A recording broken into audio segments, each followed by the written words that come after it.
For unchanged 50, 25, a cut of the marginal lending rate as well? 25 on the refi rate, no cut to the marginal rate and no change to the deposit rate. What about help for SMEs?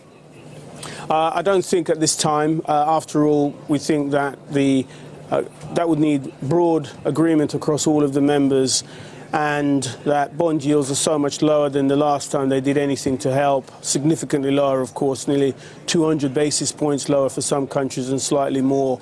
So at this point, I don't think that they would do anything on that. But I clearly agree that over the coming months, if the situation for SMEs doesn't improve and the pressure from slower growth begins to increase, then they're likely to want to do more unconventional methods rather than just moving the refi rate. Sure. All right, that's the ECB.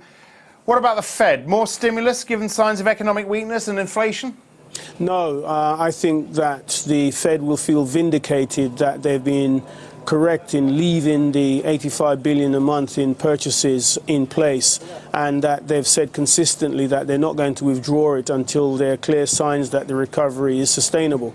And the slowdown that we've seen in the US economy over the last couple of months suggests that the slowdown was something to be feared, and that they were correct in keeping the exceptional purchases in place, and that will encourage them to continue to do so until, as I said, the recovery looks sustainable, which on the intermediate targets that they've pointed to would include sharper reductions in the unemployment rate and continued improvement in the employment numbers.